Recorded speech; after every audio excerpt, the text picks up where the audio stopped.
Koloid adalah jenis campuran heterogen yang terbentuk karena adanya dispersi suatu zat ke dalam zat lain yang dicampurkan. Ciri-ciri koloid. Pertama, terlihat homogen bila terlihat mata, namun berbentuk heterogen bila diamati menggunakan mikroskop ultra. 2. Terdapat fase terdispersi dan medium pendispersi. 3. Partikel berdimensi antara 1 sampai 100 nm. 4. Bersifat stabil.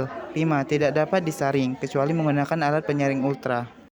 Sifat-sifat koloid. Yang pertama, efek tidal. Efek tidal ialah gejala penghambur berkas sinar cahaya oleh partikel-partikel koloid. Hal ini disebabkan karena ukuran molekul koloid yang cukup besar. Efek tidal merupakan satu bentuk sifat optik yang dimiliki oleh sistem koloid. Pada tahun 1869, Tidal menemukan bahwa apabila suatu berkas cahaya dilewatkan pada sistem koloid, maka berkas cahaya tadi akan tampak. Tetapi apabila berkas cahaya yang sama dilewatkan pada larutan sejati, berkas cahaya yang tidak akan tampak. Singkat kata, efek tidal merupakan efek penghambur cahaya oleh sistem koloid. Yang kedua yaitu gerak Brown atau gerak acak. Gerak Brown ialah gerakan partikel-partikel koloid yang senantiasa bergerak lurus tapi tidak menentu, atau gerak acak atau tidak beraturan. Jika kita amati koloid di bawah mikroskop ultra, maka kita akan melihat bahwa partikel-partikel tersebut akan bergerak membentuk zigzag. Pergerakan zigzag ini dinamakan gerak Brown. Partikel-partikel suatu zat senantiasa bergerak. Gerakan tersebut dapat bersifat acak seperti padat, zat cair, dan gas, atau dinamakan gerak Brown. Sedangkan pada zat pada hanya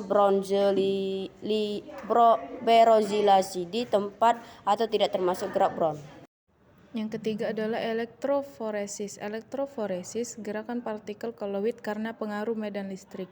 Yang keempat adalah adsorpsi, sebagai suatu peristiwa penjerapan atau bukan penyerapan lapisan permukaan atau antar fasa di mana molekul dari suatu materi terkumpul pada bahan penjerapan atau adsorben. Koagulasi adalah penggumpalan partikel koloid sehingga membentuk endapan karena kerusakan stabilitas sistem koloid.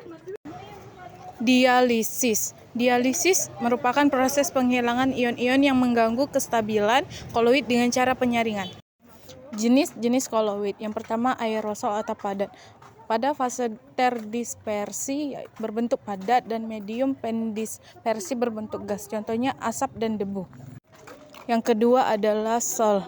Fase terdispersinya padat dan medium pendispersinya berbentuk cair. Contohnya agar-agar. Sol padat. Fase terdispersinya berbentuk padat dan medium pendispersinya berbentuk padat. Contohnya kaca berwarna. Yang ketiga adalah emulsi. Fase terdispersinya berbentuk cair dan medium pendispersinya berbentuk cair. Contohnya susu, santan, krim, dan lotion. Yang keempat adalah aerosol atau cair. Fase terdispersinya berbentuk cair dan medium pendispersinya berbentuk gas. Contohnya kabut dan awan. Yang kelima adalah emulsi padat. Fase terdispersinya berbentuk cair dan medium pendispersinya berbentuk padat. Contohnya adalah keju, mentega, dan mutiara.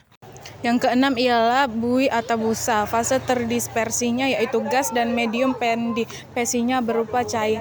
Contohnya krim kocok dan busa sabun. Yang ketujuh ialah busa padat. Fase terdispersinya berupa gas dan medium pendispersinya berupa padat. Contohnya karet busa dan batu apung. Perbedaan larutan koloid dan suspensi. Larutan homogen tidak dapat dibedakan walau menggunakan mikroskop ultra. Semua partikel berdimensi 1 nm, terdiri dari satu fase, stabil, tidak dapat dipisahkan, tidak dapat disaring, penampilan jernih. Contohnya yaitu larutan gula. Koloid yaitu secara mikroskop bersifat homogen, tetap heterogen. Jika diamati dengan mikroskop ultra, partikelnya terdiri dari 1 nm sampai 100 nm. Terdiri dari dua fase, stabil, tidak mudah dipisahkan, dapat disaring menggunakan penyaring ultra, keruh jernih, contohnya santan. Yang ketiga yaitu suspensi. Heterogen, partikelnya berdimensi lebih dari 100 nm, terdiri dari dua fase, tidak stabil, mudah terpisah, dapat disaring, keruh, contohnya air kopi.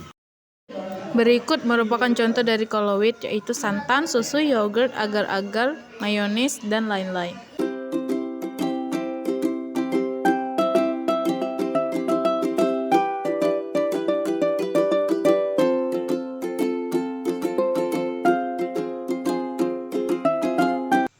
Langkah yang pertama yaitu siapkan alat dan bahan yang akan dibuat.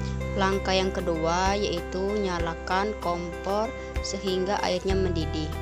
Setelah mendidih, masukkan gulanya setengah gelas. Setelah itu, masukkan Nutrijel ke dalam larutan air gula yang sudah mendidih tadi. Aduk rata sambil panaskan hingga mendidih. Matikan api, diamkan selama 3 menit, campurkan frite SD ke dalamnya dan aduk sampai merata. Dan akhirnya Nutrijel pun jadi siap untuk disantap, dan apabila perlu boleh ditambah topping yang lain. Buat jelly tadi, hubungan jelly dengan koloid yaitu karena dalam proses pembuatannya terbentuk struktur gel yang tercipta karena ketika dipanaskan di dalam air, molekul agar-agar dan air bergerak bebas. Kemudian saat didinginkan, molekul agar-agar merapat satu sama lain, memadat, dan membentuk kisi-kisi yang mengurung molekul-molekul air. Jadi, agar-agar yang kami